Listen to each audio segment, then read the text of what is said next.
தூத்துக்குடியில் ஐஸ் கட்டி நிறுவன உரிமையாளர்கள் விசைப்படகுகளுக்கு ஐஸ் கட்டிகள் வழங்காததால் 265 விசைப்படகுகள் கடலுக்கு மீன்பிடிக்க செல்லவில்லை. தூத்துக்குடி மீன்பிடி துறைமுகத்தில் இருந்து சுமார் 265க்கும் மேற்பட்ட விசைப்படகுகள் மீன்பிடி தொழிலில் ஈடுபட்டு வரும் நிலையில் இவர்களுக்கு தேவையான ஐஸ் கட்டிகளை தனியார் நிறுவனங்கள் வழங்கி வந்தன.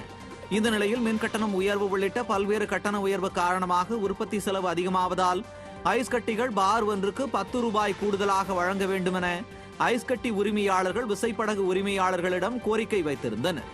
ஆனால் கூடுதல் தொகை வழங்க விசைப்படகு உரிமையாளர்கள் மறுப்பு தெரிவித்ததால் ஐஸ் கட்டி நிறுவன உரிமையாளர்கள் அவர்களுக்கு ஐஸ் கட்டிகள் வழங்கவில்லை. இதனால் 265 விசைப்படகுகள் மீன்பிடிக்க கடலுக்கு செல்லவில்லை.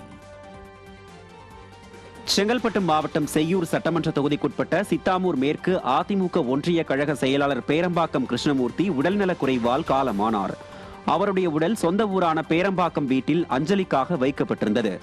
30 ஆண்டுகளுக்கு மேலாக அதிமுக ஒன்றிய கழக செயலாளராக பணியாற்றி வந்த கிருஷ்ணமூர்த்தியின் உடலுக்கு முன்னாள் அமைச்சர் ஜெயக்குமார் மாலை அணிவித்து அஞ்சலி செலுத்தினார்.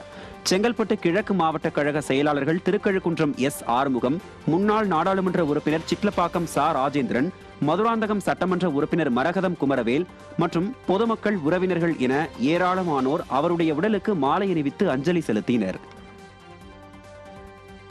தென்காசி மாவட்டம் சங்கரன் கோவிலில் நடைபெற்ற நிகழ்ச்சியில் விடியா திமுக எம்பி கனிமொழி முன்னிலையிலேயே திமுக நிர்வாகிகள் இருவர் மோதிக்கொண்ட சம்பவம் அப்பகுதியில் பரபரப்பை ஏற்படுத்தியது.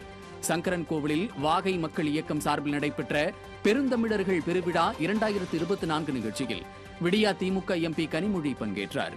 நிகழ்ச்சி முடிந்து காரில் புறப்பட்ட போது திமுக நிர்வாகி ஒருவர் மது போதையில் கனிமொழி கார் அருகே நெருங்கிய போது தென்காசி திமுக எம்பி ராணி ஸ்ரீகுமாரின் கணவர் அவரை தள்ளிவிட்டார்.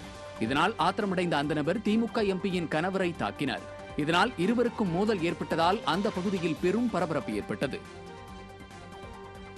மதுரை சோழவந்தான் பேரூராட்சியில் குப்பையை அகற்றுவதற்காக சுமார் 47 லட்சம் ரூபாய் மதிப்பீட்டில் வாங்கப்பட்ட பேட்டரி வாகனங்கள் தற்போது குப்பையில் கிடப்பதால் மக்கள் வரிப்பணம் வீணாகி வருகிறது.